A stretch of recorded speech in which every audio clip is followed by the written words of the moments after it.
Well, we brought him home from hospital and I was extremely happy, very ecstatic, as I suppose a new mum would be. The visiting was quite intense at the start, but I suppose after 3 weeks that died down, and I'm self-employed, so it was trying to get back to normal as quickly as possible, which means having a new baby and trying to think about going back to work.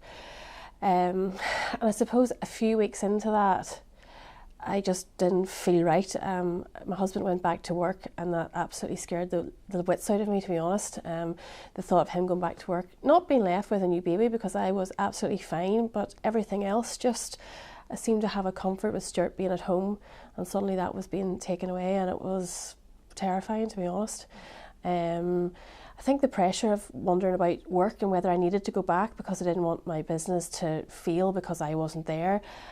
Probably paranoia set in, and I wasn't really able to function as you would expect normally.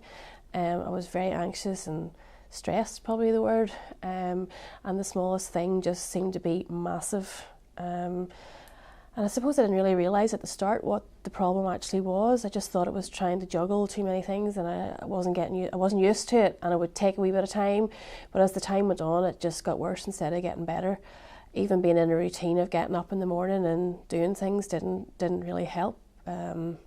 My attitude was still very stressed, and I suppose being anxious and worried about absolutely everything.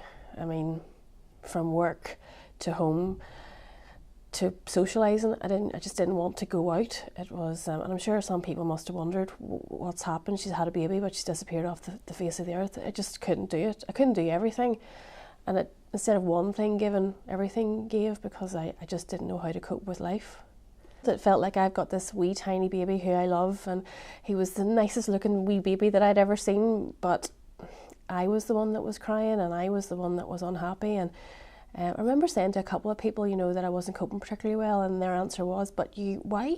You've got a nice house, and you've got a supportive husband, you've got a business that's running and you're not there, and you've got the baby that you wanted, so why? What's wrong with you?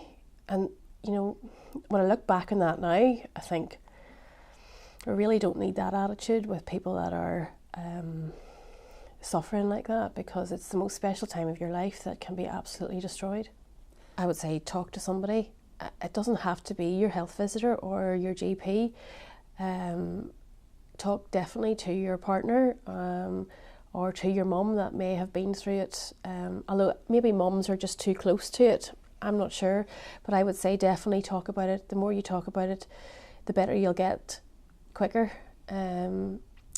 Your health visitor is out with you quite a bit when you have a new baby at the start, so I mean, she is probably the person to talk to, because she'll have the right referrals, and she'll have come across many instances of it in the past, and different extremities of it as well. So I would really urge you to talk to your health visitor, but if you can't do that, just talk to somebody.